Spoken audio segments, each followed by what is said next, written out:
नमस्कार विद्यार्थी मित्र हो, वाघमारे क्लासरूम या आपल्या यूट्यूब चॅनलवर तुमचं मनापासून स्वागत आहे. विद्यार्थी मित्र हो, आज आपण अशा प्रकारचे प्रश्न पाहणार आहोत जे की यापूर्वी तलाठी भरतीला विचारले गेलेले आहेत आणि TCSने जेवढ्या पण एक्झाम याआधी घेतलेल्या आहेत तर त्या एक्झाम्समधून आपण काही प्रश्न या ठिकाणी निवडलेले आहेत. त्याचबरोबर काही प्रश्नांमध्ये थोडेसे मॉडिफिकेशन्स करून प्रश्न थोडेसे चेंज करून कशाप्रकारे प्रश्न यावेळेस तलाठी भरतीला विचारू शकतात असेही प्रश्न आपण या व्हिडिओमध्ये कव्हर केलेले आहेत. त्यामुळे या आजच्या व्हिडिओमध्ये तलाठी भरतीचं पूर्ण पॅकेज तुम्हाला मिळणार आहे. त्यामुळे सगळे प्रश्न अगदी शेवटपर्यंत पहा, कारण आपल्या चॅनलवर या व्यतिरिक्तही अनेक विषयांचे प्रश्नसंच उपलब्ध आहेत. त्या प्रश्नांची जर तुम्ही पूर्ण सखोल माहिती घेतली तर तुम्हाला दुसरं कुठूनही एक्स्ट्रा मटेरियल घ्यायची गरज पडणार नाही. त्या सर्व प्रश्नांचा अभ्यास तुम्ही चॅनलच्या प्लेलिस्टवरती जाऊन त्या ठिकाणी करू शकता. चला तर कुठलाही वेळ न घालवता सुरू करूयात तलाठी भरतीचे प्रश्न चॅनलला लाईक आणि सबस्क्राईब करून. प्रश्न क्रमांक 1, राष्ट्रीय आपत्ती निवारण दल म्हणजेच NDRF मुख्यत्वे डॅश डॅशसाठी कार्य करते. या प्रश्नाचं योग्य उत्तर नैसर्गिक आपत्ती व्यवस्थापन आणि निवारण असं आहे. नैसर्गिक आपत्ती जसं की भूकंप, चक्रीवादळे, महापूर, त्सुनामी, भूस्खलन अशा ज्या विविध प्रकारच्या नैसर्गिक आपत्ती अचानक येत असतात, तर अशा वेळेस हे राष्ट्रीय आपत्ती निवारण दल म्हणजेच NDRF हे त्या ठिकाणी मदतीचे कार्य करते आणि तेथील स्थानिकांना निवारण देण्याचे कार्य करते. विद्यार्थी मित्र हो, नुकतेच रायगड या जिल्ह्यातील इर्शाळवाडी या ठिकाणी भूस्खलन होऊन झालेल्या दुर्दैवी घटनेमुळे त्या ठिकाणी NDRFला पाचारण करण्यात आलेले आहे आणि त्यांचे तेथील नागरिकांना वाचवण्याचे शर्थीचे प्रयत्न सध्या चालू आहेत. NDRFचा full form national disaster response force असा आहे आणि ही यंत्रणा केंद्रीय गृह मंत्रालयाच्या अखत्यारीत येते. प्रश्न क्रमांक 2, महाराष्ट्र राज्य निवडणूक आयोगाचे सध्याचे मुख्य निवडणूक आयुक्त कोण आहेत? या प्रश्नाचं योग्य उत्तर उर्विंदर पाल सिंग मदान असं आहे. महाराष्ट्र राज्य निवडणूक आयोगाचे हे सध्याचे मुख्य निवडणूक आयुक्त आहेत. राज्याच्या मुख्य निवडणूक आयुक्तांचा कार्यकाल हा 5 वर्षांचा असतो. महाराष्ट्र राज्य निवडणूक आयोगाची स्थापना 1994 साली झाली होती आणि तेव्हापासून उर्विंदर पाल सिंग मदान हे आत्तापर्यंतचे 6वे मुख्य निवडणूक आयुक्त आहेत. 2019 सालापासून त्यांनी कार्यभार हाती घेतलेला आहे. आता राज्य निवडणूक आयोग कोणत्या निवडणुका पार पाडत असतात? तर त्या राज्यातील स्थानिक स्वराज्य संस्थांच्या निवडणुका ते पार पाडत असतात. त्यामुळे इथे ही एक महत्त्वाची बाब तुम्ही लक्षात घ्यायची आहे की विधानसभा आणि विधान परिषद यांच्या निवडणुका हे राज्य निवडणूक आयोग कधीही पार पाडत नाही. तर मग या निवडणुका कोण पार पाडतं? तर केंद्रीय निवडणूक आयोग जे आहे ते या महत्त्वाच्या मोठ्या निवडणुका पार पाडतात. प्रश्न क्रमांक 3, महाराष्ट्राचे पहिले मुख्यमंत्री यशवंतराव चव्हाण यांची समाधी कोठे आहे? या प्रश्नाचं योग्य उत्तर प्रीतिसंगम कराड असं आहे. कराडमध्ये हे जे महाराष्ट्राचे आपले पहिले मुख्यमंत्री आहेत यशवंतराव चव्हाण यांची समाधी या ठिकाणी आहे. हा प्रश्न परीक्षेच्या दृष्टीने अत्यंत महत्त्वाचा होतो आहे, कारण की शरद पवारांनी नुकतीच या ठिकाणी भेट दिलेली आहे. जुलैच्या पहिल्या आठवड्यातच जी राष्ट्रवादीची फूट झाली होती, त्यानंतर राष्ट्रवादीचे जे अध्यक्ष होते शरद पवार त्यांनी त्याच्या पुढल्या दिवशी या ठिकाणी भेट दिलेली आहे आणि त्यामुळे हा प्रश्न तुमच्या परीक्षेच्या दृष्टीने महत्त्वाचा होऊ शकतो.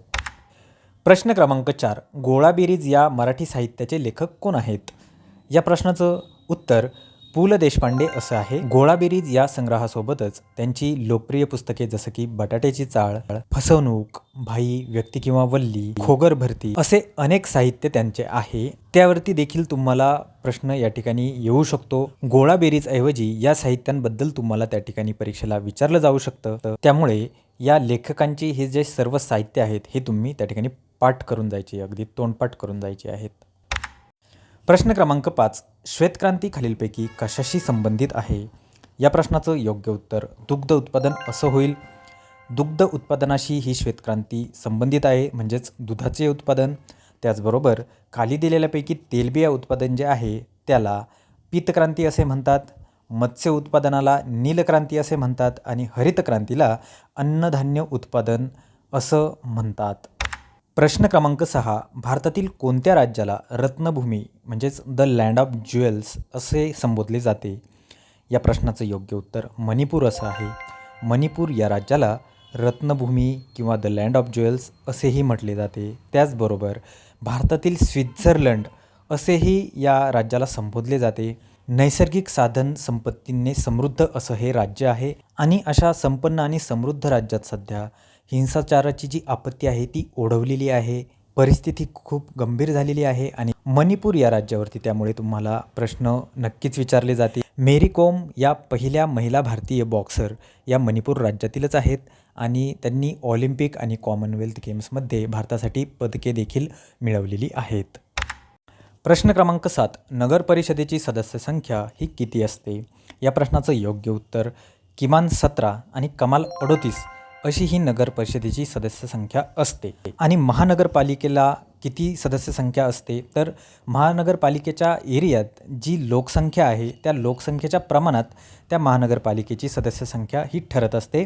त्याचबरोबर या ठिकाणी दिलेली किमान 9 आणि कमाल 15 ही जी सदस्य संख्या असते ही नगरपंचायतीची असते.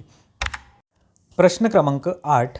भारतातील सर्वात लांब हिराकूड धरण हे कोणत्या नदीवर बांधलेले आहे?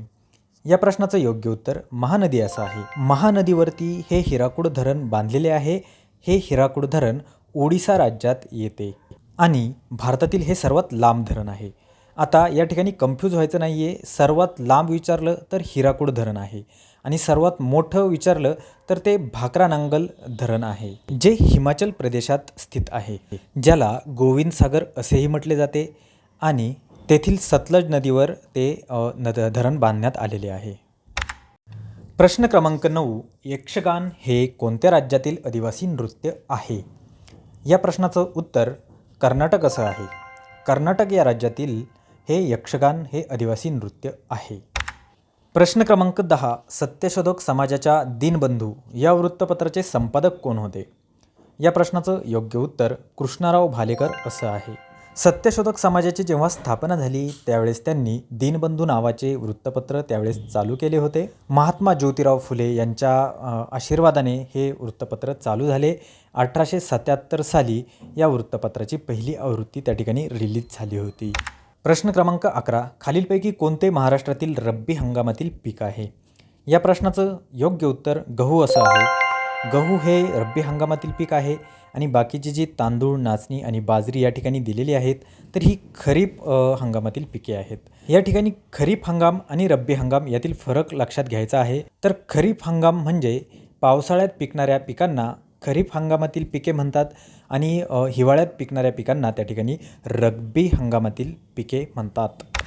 प्रश्न क्रमांक 12. भारतीय राज्यघटनेत विधान परिषदेच्या निर्मितीची तरतूद कोणत्या कलमात दिलेली आहे? या प्रश्नाचं योग्य उत्तर कलम 169 असं आहे.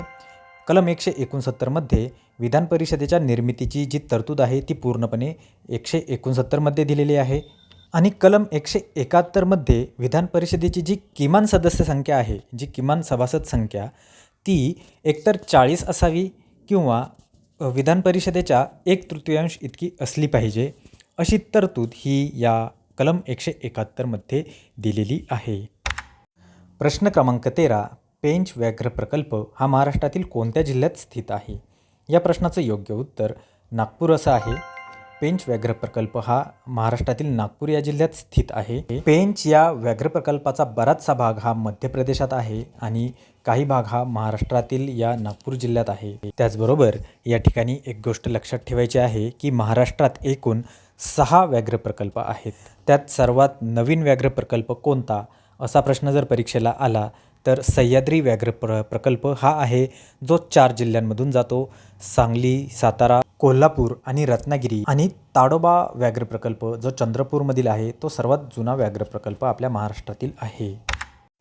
प्रश्न क्रमांक 14. RBI ज्या दराने व्यापारी बँकांना कर्ज देते त्याला डॅश डॅश म्हणतात. या प्रश्नाचं योग्य उत्तर रेपो रेट असं आहे. RBI ज्या दराने व्यापारी बँकांना कर्ज देते त्याला रेपो रेट असे म्हणतात. आता या व्यापारी बँका म्हणजेच जसं की आपल्या SBI, axis bank, ICICI bank अशा ज्या आपल्या देशात असलेल्या ज्या बँका आहेत वेगळ्या वेगळ्या, तर यांना RBI गरजेनुसार त्यांना कर्ज देत असते आणि RBI त्यांना ज्या रेटने कर्ज पुरवते त्याला रेपो दर असे म्हटले जाते. आणि हा रेपो रेट किती ठेवायचा हे सर्वस्वी RBIवर डिपेंड असते. जसं की मंदीच्या काळात ते रेपो रेट कमी करतात त्यानंतर महागाई जर कमी करायची असेल तर अशा वेळेस ते रेपो रेट वाढवतात. तर या पूर्ण अर्थशास्त्राच्या कन्सेप्ट आहेत डीपमधल्या. तर इतकं डीप न जाता repo rate, reverse repo rate, राखीव प्रमाण म्हणजे काय आहे, तर या कन्सेप्ट तुम्ही त्या ठिकाणी अभ्यासायच्या आहेत. प्रश्न क्रमांक 15. जून ते सप्टेंबर या काळात महाराष्ट्रात कोणत्या वाऱ्यापासून पाऊस पडतो? या प्रश्नाचं योग्य उत्तर नैऋत्य मोसमी वारे असं आहे. आता याच पावसाला मान्सून असेही म्हटले जाते, हे देखील या ठिकाणी लक्षात ठेवा. आणि या नैऋत्य मोसमी वाऱ्यांपासून जून ते सप्टेंबर या काळात महाराष्ट्रात पाऊस पडतो आणि दक्षिण भारतात देखील याच काळात पाऊस पडतो. त्याचबरोबर ज्यावेळेस परतीचा मान्सून चालू होतो त्यावेळेस तो ईशान्य मोसमी वाऱ्यांपासून पाऊस पडतो आणि त्याचा कालावधी जवळपास ऑक्टोबर ते फेब्रुवारी इतका आहे, परंतु पाऊस पडताना तो डिसेंबरपर्यंत पूर्ण पडून जातो. प्रश्न क्रमांक 16. भारतातील सर्वात जास्त लोकसंख्येची घनता असलेले राज्य कोणते आहे? या प्रश्नाचं उत्तर बिहार असं आहे. भारतातील हे बिहार राज्य जे आहे या ठिकाणी सर्वात जास्त लोकसंख्येची घनता आहे. आणि सर्वात जास्त लोकसंख्या कोणत्या राज्यात आहे, तर ती उत्तर प्रदेश या राज्यात सर्वात जास्त लोकसंख्या आहे. त्याचबरोबर इथे दिलेपैकी राजस्थान जे आहे याचा क्षेत्रफळ हे सर्वात जास्त आहे इतर कुठल्याही राज्यापेक्षा. महाराष्ट्राचा क्षेत्रफळाच्या दृष्टीने 3रा क्रमांक लागतो राजस्थान मध्य प्रदेशानंतर आणि लोकसंख्येच्या बाबतीत 2रा क्रमांक लागतो उत्तर प्रदेशानंतर. तर ही गोष्ट या ठिकाणी लक्षात ठेवा. प्रश्न क्रमांक 17. 2021मध्ये टोकियो येथील पार पडलेल्या ऑलिम्पिक स्पर्धेत भारताला एकूण किती पदके मिळाली? या प्रश्नाचं योग्य उत्तर 7 असं आहे. 2021मध्ये ऑलिम्पिक स्पर्धा जी टोकियोमध्ये पार पडलेली आहे, तर या स्पर्धेत भारताला एकूण 7 पदके मिळाली आहेत. तर त्यापैकी 6 जी आहेत ती वैयक्तिक आहेत आणि एक सांघिक आहे जे हॉकीमध्ये भारताला मिळालं होतं. आणि या सर्वांपैकी सुवर्णपदक फक्त एक आहे, ही गोष्ट या ठिकाणी लक्षात ठेवा, जे नीरज चोप्राने भालाफेक या कॅटेगरीमध्ये मिळवलं होतं. प्रश्न क्रमांक 18. खालीलपैकी त्वचेचा अभ्यास करणारे शास्त्र कोणते आहे? तर डर्मॅटॉलॉजी हे त्वचेचा अभ्यास करणारे शास्त्र आहे. हेमॅटॉलॉजी हे रक्ताचा अभ्यास करणारे आहे. कार्डिओलॉजी हे हृदयाचा अभ्यास करणारे आहे. आणि जे न्यूरोलॉजी आहे ते मेंदूचा अभ्यास करणारे शास्त्र आहे. प्रश्न क्रमांक 19. मार्च 2022मध्ये खालीलपैकी कोणत्या गावाला पुस्तकांचे गाव म्हणून मान्यता मिळाली? या ठिकाणी या प्रश्नाचं योग्य उत्तर औदुंबर असं आहे. आता या ठिकाणी जे भिलार ऑप्शन दिलेलं आहे, तर हे भिलार जे गाव आहे त्याला यापूर्वीच पुस्तकांचे गाव म्हणून मान्यता मिळालेली आहे. तर औदुंबर या गावाला मार्च 2022मध्ये मान्यता मिळालेली आहे, म्हणजे रिसेंटली या गावाला मान्यता मिळालेली आहे. त्यामुळे या ठिकाणी या प्रश्नाचं योग्य उत्तर औदुंबर असं होणार आहे. औदुंबर या गावाबरोबरच वेरूळ, नवेगाव बांध आणि पोंभुर्ले या 4 गावांना या ठिकाणी 2022मध्ये मार्च 2022मध्ये पुस्तकांचे गाव म्हणून मान्यता मिळालेली आहे. प्रश्न क्रमांक 20. भारतीय राज्यघटनेत 2002मध्ये कितव्या घटनादुरुस्तीने 11वे मूलभूत कर्तव्य समाविष्ट करण्यात आले? या प्रश्नाचं योग्य उत्तर 86 असं आहे. 86वी घटनादुरुस्ती ही 2002मध्ये करण्यात आली आणि त्यावेळेस हे जे 11वं मूलभूत कर्तव्य आहे हे आपल्या राज्यघटनेत समाविष्ट करण्यात आले. 1976मध्ये सुवर्णसिंग समितीच्या शिफारसीनुसार जी 42वी घटनादुरुस्ती झाली, या घटनादुरुस्तीनुसार या मूलभूत कर्तव्यांचा भारतीय राज्यघटनेत समावेश करण्यात आला होता. त्यावेळेस एकूण 10 मूलभूत कर्तव्ये आपल्या राज्यघटनेत समाविष्ट करण्यात आली होती, जी भाग 4A मध्ये कलम 51A मध्ये समाविष्ट करण्यात आली होती. आणि त्यात 2002मध्ये 86व्या घटनादुरुस्तीनुसार 11व्या मूलभूत कर्तव्याचा त्या ठिकाणी समावेश करण्यात आलेला आहे. प्रश्न क्रमांक 21. वेरूळ येथील कैलास मंदिराची रचना कोणत्या वंशाच्या शासकाने कोरली होती? या प्रश्नाचं योग्य उत्तर राष्ट्रकूट असं आहे. राष्ट्रकूट वंशाचा ज्या शासक आहे कृष्ण पहिला याने या कैलास मंदिराची स्थापना त्यावेळेस केली होती. त्यामुळे ही वेरूळची कैलास लेणी आहेत हे राष्ट्रकूटाची कलाकृती आहे. राष्ट्रकूट साम्राज्य ज्यावेळेस पसरलं होतं तर त्याचा संस्थापक त्यावेळेसचा कोण होता, तर दांतीदुर्ग हा राष्ट्रकूट साम्राज्याचा संस्थापक होता. आणि कैलास मंदिराची स्थापना कोणी केली, तर ती कृष्ण पहिला राष्ट्रकूट या वंशाच्या शासकाने त्या ठिकाणी केली होती. प्रश्न क्रमांक 22. 12 फेब्रुवारी 1922 रोजी कोणत्या घटनेने असहकार चळवळीचा शेवट झाला? या प्रश्नाचं योग्य उत्तर चौराचौरी प्रकरण असं आहे.